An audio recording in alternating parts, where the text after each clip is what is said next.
Good morning, students. Myself, Kosa teacher from Paras English High School. Today, I will teach you Standard 10, Subject Gujarati, Chapter number 2. શરણાઈના સૂર. એમનો લેખક છે ચુનીલાલ મડિયા. चुनीलाल मडियानो जन्म तारीख 12/8/1922 में हुआ था और उनका अवसान यानी मृत्यु 9/12/1968 में. चुनीलाल मडियानो પૂરું નામ ચુનીલાલ કાળીદાસ મડિયાનો જન્મ રાજકોટ જિલ્લાના ધોરાજીમાં થયો હતો.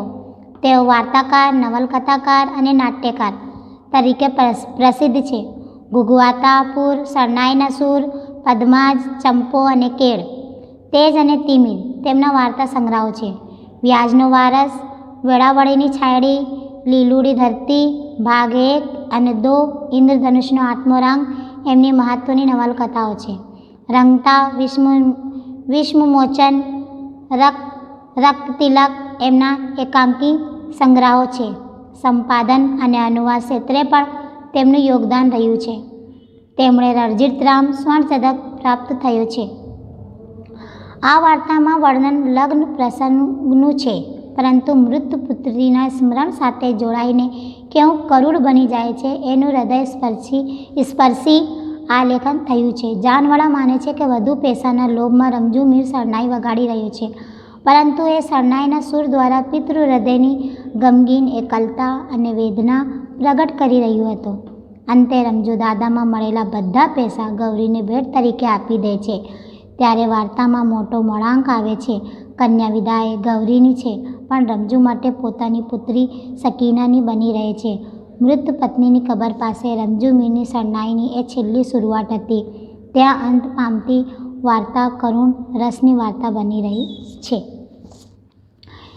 इस पार्ट में लेखक ने क्या बताया है मैं आपको शॉर्ट में थोड़ा बताना चाहूँगी स्टार्टिंग में कि ये जो माहौल है ये एक शादी का माहौल है और यहाँ शादी के माहौल में रमजू मीर को शहनाई बजाने के लिए बुलाया जाता है। शहनाई बजाना रमजू मीर के लिए एक आर्ट है, एक कला है जो उनको विरासत में मिली होती है। उनके वारिस दर वारिस उनके ख़ानदान में शहनाई बजाई जाती थी और वो भी उनको विरासत में मिली थी। और उनकी शहनाई इस तरह सुंदर इतनी मोहिनी होती थी शहनाई की आवाज़ कि लोगों के दिल को छू जाती थी। और उस शहनाई के थ्रू वो अपने गम, दर्द, करुण यानी दर्द, अपने दर्द भी वो बयान करते थे। और जो लग्न प्रसंग में जिसकी शादी हो रही है उसका नाम है गौरी की विदाई, उसकी शादी हो रही है और वो इस तरह गौरी की विदाई और शादी देखकर उसको अपनी पुत्री की याद आ जाती है, उसकी पुत्री सकीना जो उसका देहांत हो चुका है।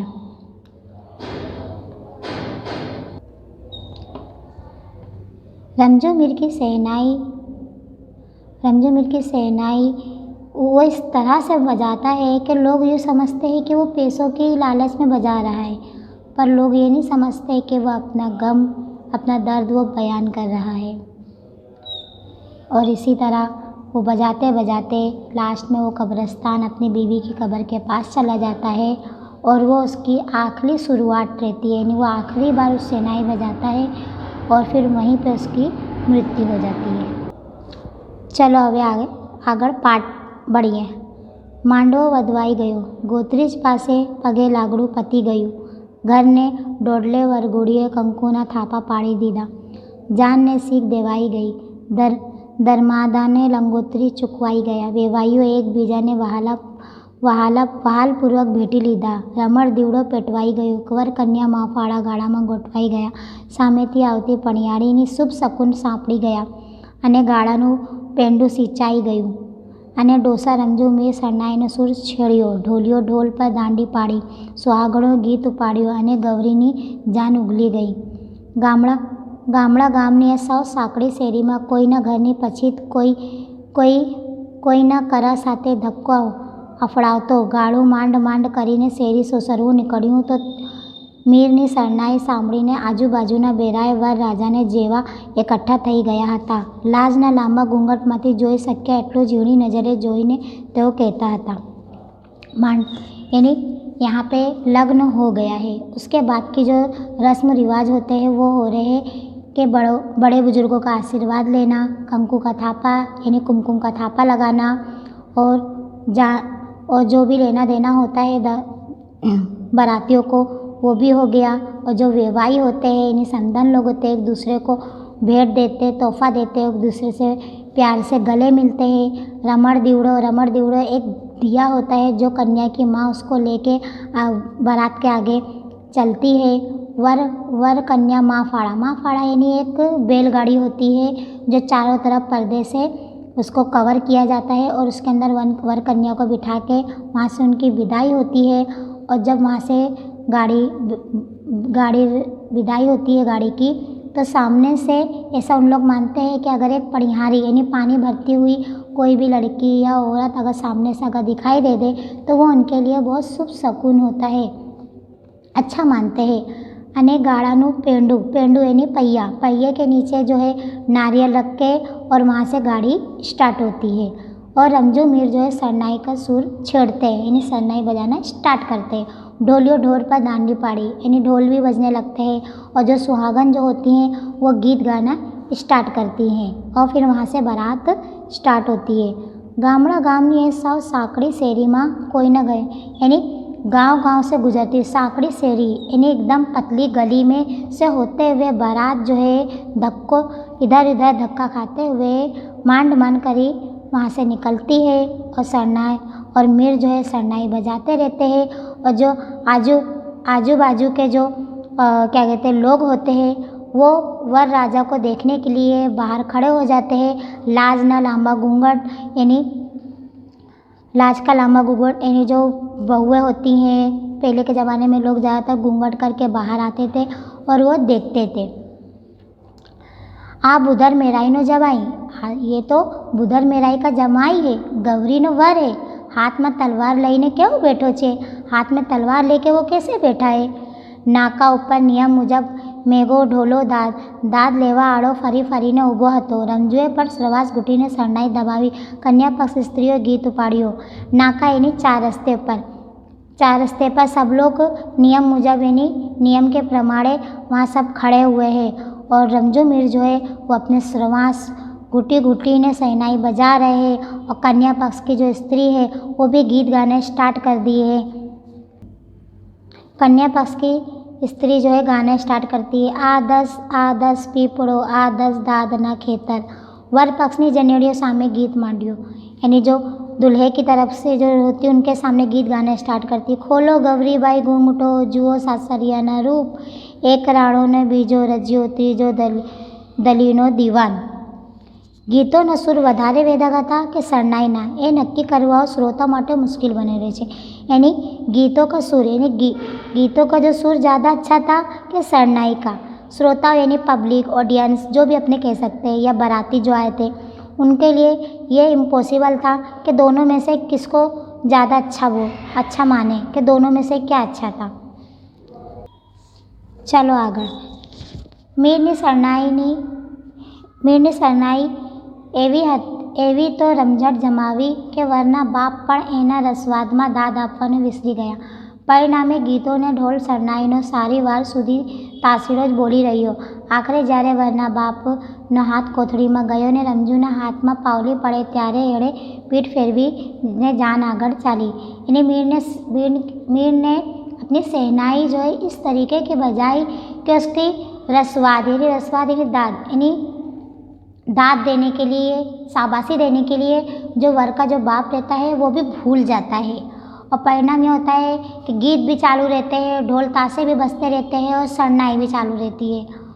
और फिर लास्ट में वर का बाप जो है पैसों की कोथड़ी में हाथ डालता है और पावली यानी 25 पैसा निकाल के मीर को देता है। और मीर जो है वो पीठ फेर के आगे बढ़ता है और जान आगे चलती है। जान यानी बारात। रमजूनी शरणाई आँखी बजाने जगाड़ी दीधी थी। गामडा वेपारीओ हजार काम पड़ता मेलीने उगलती जान ने आव लूकवा दुकानों ने उंबरे आवी उभा। आखू सगरज अत्यारे जजवलायन रंगो वड़े सोहातो हतुं। મોખરે રમજોના માથા પર લાલ મદ્રાસી ફેટાના લીરા ઉડતા હતા. મેઘા ડોલીઓ લીલા રંગનું માથા બાંધેલું, જનિયાઓને વેવાઈવાળો તરફથી કંકુના થાપા મારવામાં આવેલા, તેથી આખો સમૂહ લાલ ભડક લાગતો હતો.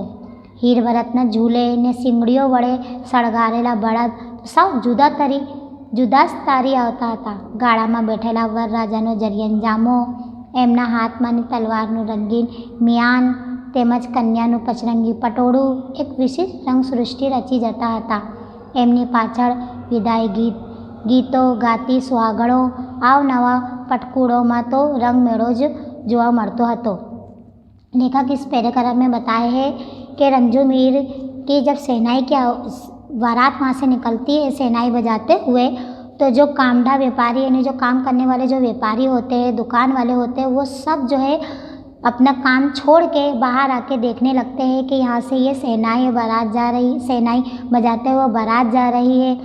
और उस बारात का जो इस तरीके का इसके अंदर बताया है कि किस तरीके से वो बारात पूरी लाल भड़क यानी सुंदर दिखती है कि रंजू मीर जो है अपने माथे पर मद्रासी फेटा यानी पगड़ी बांधे रहते हैं और जो उसके ऊपर जो उड़ता फेटा जो है लहराता रहता है, और जो ढोलियों होते हैं यानी जो बाराती जो होते हैं वो अपने सर पे लाल कलर, वो भी क्या कहते हैं हरे रंग की पगड़ी बांधे रहते हैं। और लड़की वालों की तरफ से जो कंकु का थापा उनकी पीठ पे मारने में आता है लाल कलर का, वो भी एक लाल भड़कता रहता है यानी खूब सुंदर लगता है। हीर भरत ने झूले ने सिंगड़ियों वड़े सड़गारा बड़द यानी जो बैलगाड़ी का जो बड़ा रहता है, तो जो उसकी सींग को भी खूब अच्छा यानी क्या कहते हैं श्रृंगार कर देते हैं कि बैल भी बहुत अच्छा लगता है, खूब वो भी एक सुंदर लगता है। और फिर गाड़ा में बैठा यानी बैलगाड़ी में बैठे हुए वर राजा ने जरियन जामो यानी वर राजा का जो ड्रेस रहता है वो भी बहुत सुंदर रहता है। उसके हाथ में जो तलवार का जो मियान रहता है वो भी बहुत सुंदर रहता है, चमकता हुआ है। और जो दुल्हन का जो ड्रेस रहता है पचरंगी पटोड़ो यानी 5 रंग का, यानी उसको बोलो तो अपने सरारा लाचा जो भी आदमी अपने बोल सकते हो, जो 5 रंग का रहता है तो वो भी बहुत सुंदर रहता है। और उसके पीछे पीछे क्या कहते हैं जो सुहागनें होती है तो वो गीत गाती हुई वहाँ से वो बारात निकलती है। आड़े दिवसे उड़ उड़ लागती बजार में रंजू मीરની શરણાઈ ये નવી જ દુનિયા રચી કાઢી હતી। એના સૂરની મોહિની એવી હતી કે સાંભળનારને એ મસ્ત બનાવી મૂકે। એની અસર કાન વટે સીધી હૃદય પર ચોટ મારે ને એ પારિતોષનો નશો સીધો મગજમાં પહોંચે। પ્રકૃતુજને આ શરણાઈની સુરાવીલ સમજાય કે ના સમજાય, પણ મંત્રમુગ્ધ બનીને ઢોલી ઉડે તો ખરા જ। ने रंजू मीर की जो शरणाई जब बसती है तो वो एक नई दुनिया रच जाती है, नई दुनिया बन जाती है।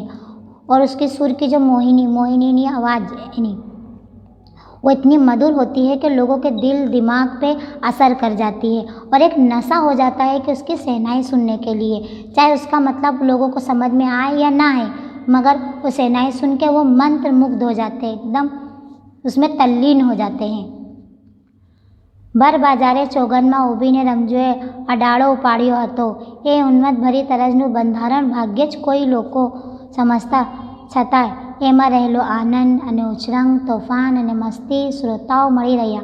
એમની આંખ સામે તો વાતો વાતમાં છળાક કરતી, આંખમાંથી આંગન તડખા વેરાતી, ખોટા રૂસાળા લેતી, વળી પછી પતિના પ્રેમ ચારે રીઝી જતી। અજબ નટખટ ને નખરાળી નવડા રમી રહી હતી। અભળ રમજુ ડોસા પાસે શબ્દ ન હતા, કેવળ સુર હતા અને એ સુર વડે જ આવી સૃષ્ટિ ખડી કરી જતો હતો। નમતે બપોરે ઊભી બજારે સૌ સુસક વાતાવરણમાં સાસરીએ સોણતી પતિ મિલન ઉત્સક પરિણીતાઓ કલ્પના ચિત્ર શ્રેતાઓની આંખ સામે તરી રહ્યું એ આ મેઘા ઘેલા માણસાએ સદાય કરેલી સુરસુક્તિનો જ બલિહારી હતી। इन्हें भरे चौगन में बारात खड़ी हुई है और वो शहनाई बजा रहे हैं, और वो शहनाई लोगों को समझ में नहीं आती, कुछ लोगों को समझ में नहीं आती, मगर उस शहनाई में आनंद, उछरंग, तूफान यानी मस्ती, यानी उसमें खुशी भी होती है, मस्ती भी होती है, तूफान भी होते हैं, और अलग अलग तरीके की उसके अंदर बातें होती है जो हमको महसूस करना होता है। कि जैसे कि वात में एक दूसरे से रूसड़ा यानी रूठ जाती हैं पत्नी, फिर इसको मनाता है, उस रिझी यानी मनाना, रूसड़ा रिझाना यानी। और फिर थोड़ा सी नखरा नटखट दिखाना, और इस तरीके की यानी शहनाई के सुर में बयान किया जाता है। रमजू मीर के पास कोई शब्द नहीं है, पर वो सुर के जरिए ये सब बयान करते हैं। जो एक लड़की जो अपने सासरे जाने के लिए और अपने पति से मिलने के लिए बहुत उत्सुक रहती है, और उसके सामने वो सब उसके आँख के सामने दिखाई देता है। हर घड़ीએ વધારે ને વધારે ઘૂંટતા જતા આણાના સુરમાં સુરોતાઓ કરતાંય વધારે રમઝુ મીર પોતે રમમાળ લાગતો હતો. આંખ મીચીને ગલોફા ફુલાવીને એ શરણાઈમાં શ્વાસ રેડતો જતો હતો અને નિર્જીવ વાઘને જીવંત બનાવતો જતો હતો. ગામ આખું લાંબા અનુભવને પરિણામે જાણતું થઈ ગયેલું કે રમઝુ એકવાર એની શરણાઈમાં ફૂંક મારે પછી એને સ્થળ કે સમયનું ભાન ના રહે. માત્ર પરગામથી ગગો પરણાવવા આવેલા તળસી વેવાઈને આ વાતની જાણ નહોતી. તેથી તેઓ મીરને દાંત પેસાનો લાલચું ગળીને પાવલું ફેંકી રહ્યા પછી આગળ વધવાની ઉતાવળ કરી રહ્યા હતા. તળસી વેવાઈને સૂરજ અથમતા પહેલાં પોતાને ગામ સણોસરે પહોંચી જવાની ઉતાવળ હતી. તેથી શરણાઈવાળાને આદેશ આપી રહ્યા હતા. इस पैराग्राफ में लेखक ने बताया है कि रमज़ू मीर जो है शहनाई बजाना स्टार्ट करते हैं और वो गलोफा यानी गला फुला के उसके अंदर अपनी सांस भर के वो शहनाई बजाते हैं. और जो शहनाई जिसमें जान नहीं होती, निर्जीव यानी जो जान का नहीं होता है, उसको जीवंत बनाते हैं, यानी वो शहनाई में जान आ जाती है. और जो गांव के लोग जो ये अनुभव यानी एक्सपीरियंस कर रहे थे, उनको एक्सपीरियंस नहीं था कि रमज़ू मीर जब एक बार शहनाई बजाना स्टार्ट करते हैं तो वो स्थल यानी जगह और समय यानी उनको समय का कोई भान नहीं रहता है कि उनको कहाँ जाना है कहाँ नहीं, उनको कोई टाइम की फ़िक्र नहीं होती है. मात परक गांव थी यानी जो दूसरे गांव से जो वेवाई लोग आए हैं उनको सूरज ढलने के पहले उनको अपने घर जाना है. इसके लिए वो कहती हैं कि इनको ज़्यादा पैसा यानी पावली यानी 25 पैसा उनको ज़्यादा दो ताकि वो जल्दी क्या कहते हैं वहाँ से रवाना हो. और वो शहनाई वालों को आदेश देते हैं, हालो मीर हालो, झट बहता थाओ, मीर जल्दी करो, हमको जल्दी जाना है. પણ આળાના સુરમાં ગાળા ધૂપ સેલારા લેતા રમઝુને આવા આદેશ સાંભળવાની નવરસ ક્યાં જ હતી. મીર એની શરણાઈમાં સમય બગડતો જતો હતો ને તળસી વેવાઈને મનમાં ચટપટી ચાલતી હતી. આ ગતિએ રૂપિયે ગજને હિસાબે આગળ હાલશું તો સળોસરે પૂગતા સાંજ પડી જશે ને અંધારે સમયમાં સમિયા કરવામાં હોરાજીની કિશન લાઇટ મંગાવવી પડશે. મોંઘી દાટ બત્તીના બિલ ભરવાને બદલે વેવાઈઓએ આ મુફલિસ મીરને જે પાવલું વધારે દાદ આપીને આગળ વધવા પ્રેયા, પણ શરણાઈના સૂરમાં ઢબેથી જમણે ઢોલી રહેલા રમઝુને દાંત પેટે ફેંકતા પૈસા ગળવાની ક્યાં નવરીસ હતી. મેઘા ડોલીઓ ધૂળમાંથી સિક્કા વીડી લીધા અને રમઝુને કહ્યું કે હાલો મીર, હવે હું કરો હું. પણ આવી સૂચના એ કાને ઘરે કે એમ ક્યાં હતો. આખરે ભૂધર મેરાઈ પોતે જ આગળ આવ્યા અને રમઝુને રીતસરનો હડસેલો મીરને સાંભળ્યો. હવે હાલની આમ ઢગલે ને પગલે દાદ લેવા ઊભી રહીશે તો કે કદી પાદરે પોગાડીશ. મેરાઈના હડસેલા સાત ઉગ્ર અવાજે ઉશ્કેરાયેલા વેડ કાને પડ્યા ત્યારે જ મીરને ભાન થયું કે હું અત્યારે ઊભી બજાર બાંધીને ઊભો છું ને મારે તો હજી જાનને ઝાપા સુધી દોરી જવાની છે. कैसे न इस पैराग्राफ में लेखक ने बताया है कि रमज़ू मीर जो है शहनाई बजाना स्टार्ट कर देते हैं तो वो किसी की बात सुनते ही नहीं हैं और वो टाइम का कुछ उनको ज़रा भी ध्यान नहीं रहता है. और जो वेवाई रहते हैं उनके मन में भी ये चलता रहता है कि ये क्या कहते हैं ज़्यादा पैसा लेने के लिए ये शहनाई बजा रहे हैं. और वो कहती है कि इसी तरह अगर रहा तो हमको घर पहुंचने में देर हो जाएगी. और जो होरा जी ने किशन लाइट यानी क्या होती है, जो गैस बत्ती होती है जो केरोसिन से घासलेट से जलाई जाती है. और जो उस ज़माने में लोगों के लिए महंगी होती थी। तो वो ये सोचते थे कि इस गरीब को, मुफलिस गरीब, यानी यहाँ पे जो है समानार्थी शब्द भी हम देख सकते हैं कि मुफलिस, गरीब, निर्धन, यहाँ पे समानार्थी शब्द मैं बता रही हूँ आपको। तो मुफलिस को पैसा हम देंगे, उसके बाद वो किशन लाइन मंगाने से बेहतर है कि हम इस मुफलिस को ज़्यादा पैसा दे देंगे तो जल्दी वो बारात आगे चलेगी। मगर रमजू मीर जो है शहनाई बजाते बजाते वो किसी की भी आवाज़, उनको जो भी बोला जाता है वो उनको सुनाई नहीं देता है। फिर आखिर में जो बुधर मेहराई, जो लड़की का बाप होता है, वो आके उनको क्या कहते हैं, कोनी के थ्रू उनको मारते हैं और कहते हैं कि अभी तक हम यहीं खड़े हैं, अगर तुम इसी तरह यहाँ पे शहनाई बजाते रहोगे और दाद लेते रहोगे तो हम गांव कैसे पहुँचेंगे। फिर जाके मीर रमजू मीर को उनकी आवाज़ सुनाई देती है और वो देखते हैं कि अभी तो मैं पूरे बाज़ार को लेके यहीं खड़ा हूँ, अभी तक तो मुझे गांव के दरवाजे तक पहुंच जाना चाहिए था। चलो आगळ। રમજુ યંત્રવત આગળ તો વધ્યો પણ એનું દિમાગ અને દિલ પણ બરોબર 2 દાયકા જેટલું જાણે કે પાછળ હટી ગયું। 20 વર્ષ પહેલાં આવા જ એક નમતા બપોરે રમજુ મીર પોતાની પુત્રી સકીનાને સાસરે વળવાવી હતી। હૃદયમાં ઊંડે ઊંડે ખૂપેલું દર્દ સળવળે ને જેવો વેદના ચિત્કાર નીકળે એવો જ મૂંગો ચિત્કાર આ જૂના સ્મરણનો સળવળાળે मीरना हृदय में उठ्यो।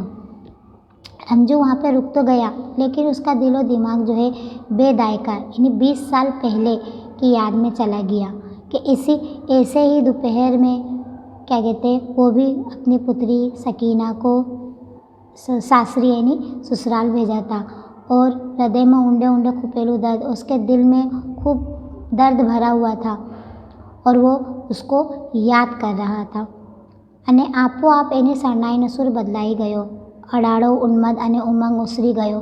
એને સ્થાને હવે કોરાયેલા કાળજીનો દર્દ વહેવા લાગ્યો। એકાએક પલટાયેલા આ તાન પલટો શ્રોતાઓ સમજી ના શકાય, પણ આ નવ સૂરની અસરમાં આવતા એમને વાર ના લાગી। આકાશમાં પુળંદો પ્રકાશ્યો હોય, પૃથ્વી પર સ્કિંદ તળ કોમોદી રેલાતી હોય અને એમાં એકાએક કાળી વાદળી આવી ચડતા ચોગરધામ ધિક્કારાના ઓળા ઉતરી રહે અને આખા વાતાવરણમાં એક ઊંડી ઉદાસી ફેલાઈ જાય એવી જ અસર અત્યારે ઉગલતી જાનમાં વર્તાઈ રહી।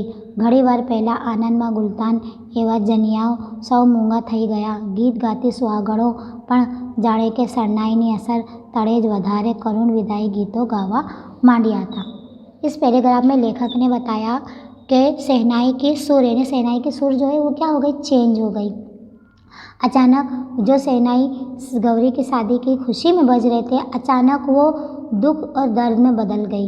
एकाएक वो पलट गई, एकदम से चेंज हो गई। और जो बाराती होते हैं, श्रोता होते हैं, वो समझ नहीं पाते कि आखिर ये चेंज कैसे हो गई। जिस तरह क्या कहते हैं मौसम चेंज होता है कि अचानक क्या कहते हैं धूप होती है और कैसे अचानक काले बादल छा जाते हैं और बारिश होने लगती है, इसी तरह क्या कहते हैं रमजू मीर की शहनाई भी इसी तरह वो चेंज हो जाती है।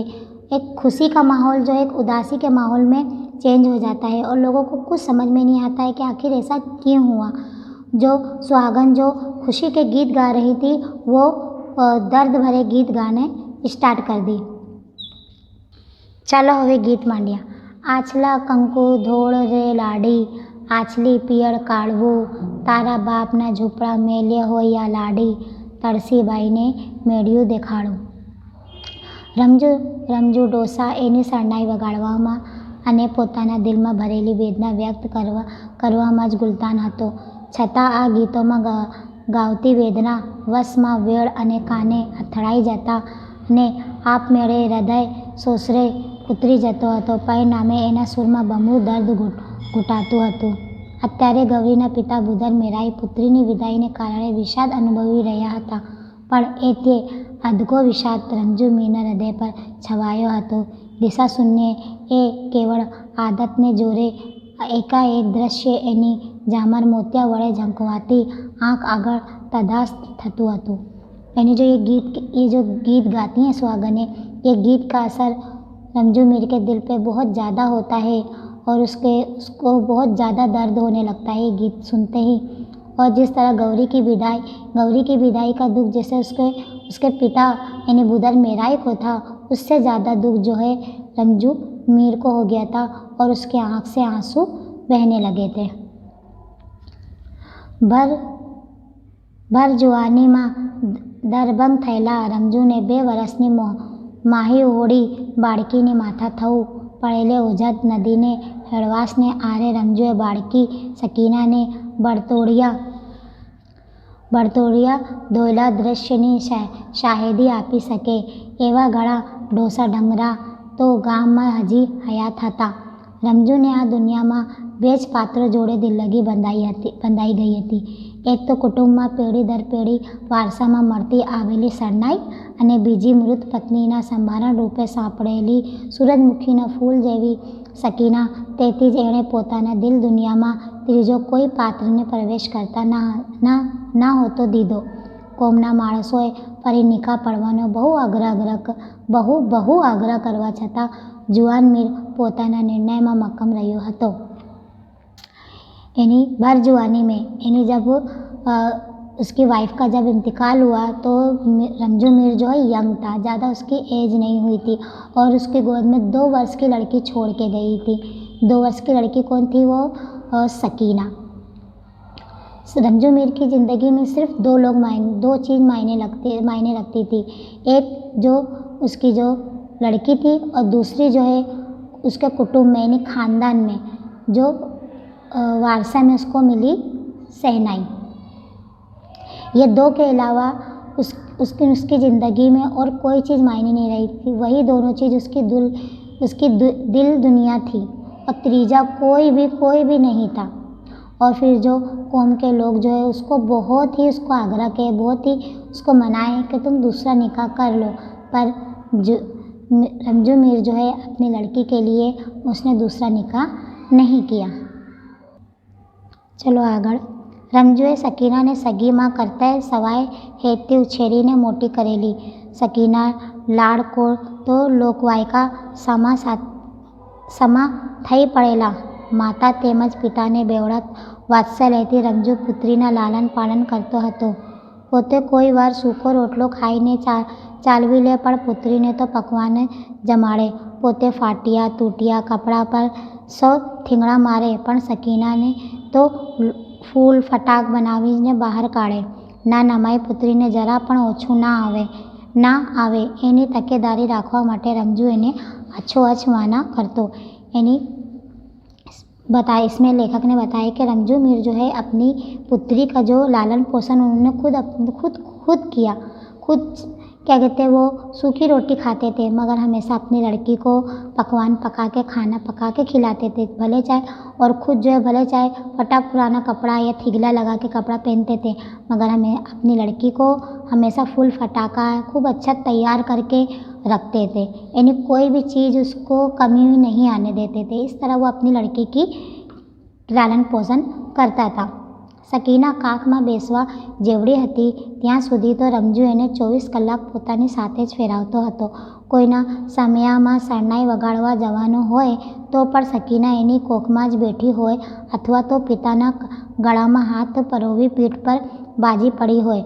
રંજુ વરઘોડામાં શરણાઈ વગાડતો હોય કે ફુલેકમાં ફરતો હોય ત્યારે એની પીઠ પર વાંદરીને પેટ વળગેલા પચોડિયાની જેમ વળગી રહેલી આ બાળકીનો સુભગ દ્રશ્ય તો વર્ષો સુધી આ ગામમાં સુપરિચિત થઈ पड़ेलू। यानी सकीना जब गोद में बैठने जैसी हो गई तो वो उसको 24 कलाक अपने गोद में लेके लिए रहता था। और कोई समया में यानी कोई की शादी में अगर शहनाई बजाने जाना होता था, सकीना जब गोद में बैठने जैसी हो गई थी तो रंजू मीर जो उसको 24 कलाक अपने गोद में ही बिठाए रहते थे। समया में यानी कोई शादी में अगर रंजू मीर को शहनाई बजाने जाना होता था तो वो उसको साथ में ले जाते थे और उसको अपने गोद में बिठाए रहते थे और वह अपने पिता के गला पकड़ के बैठे रहती थी। और कभी कभी तो ऐसा होता था कि शहनाई बगाड़ते वो जैसे बंदर के बच्चे कैसे अपने क्या कहते पीछे पीठ पे चढ़ जाते हैं, तो इसी तरह वो भी अपने बाप की पीठ पे चढ़ जाती थी बंदर के बच्चे की तरह। और ये सब दृश्य जो है गांव के लोगों को पता था। अभी तक की स्टोरी में हमने देखे कि एक गौरी की शादी का जो पूरा माहौल बताया, फिर उसके अंदर वो शहनाई का बताया कि किस तरीके से बारात लेके जाते हैं और लड़की उसकी विदाई होती है। और फिर उसके बाद जो है शहनाई बजाते बजाते रंजू में इतना मस्त हो जाता है, इतना वो हो जाता है कि लोग उसको देखने के लिए बाहर आ जाते हैं। और उसकी और क्या कहते हैं, वो बजाते बजाते इतना वो हो जाता है कि उसको टाइम और समय का कुछ भी पता नहीं होता है। और फिर जब उसको पता चलता है तो फिर वो 20 साल पहले की यादों में जाके चला जाता है। वो 20 साल की यादों में यानी उसकी लड़की की यादों में चला जाता है। और उसकी लड़की 20 साल पहले जो उसकी लड़की की विदाई के बारे में वो सोचता है कि मैंने भी इसी तरह अपनी लड़की की शादी करी थी। और भर जवानी में उसकी क्या कहते हैं, उसकी औरत की मृत्यु हो जाती है। और उस वक्त उसकी लड़की जो है 2 साल की रहती है। फिर वो अपनी लड़की का लालन पोषण करता है, उसकी परवरिश करता है, उसको हर तरीके को उसकी सारी जो ज़रूरत की चीज़ होती है वो सब एक माँ की भी ज़रूरत वो पूरी करता है और बाप का भी फ़र्ज़ वो पूरा निभाता है। और इसी तरह वो अपनी लड़की का पालन पोषण करता है।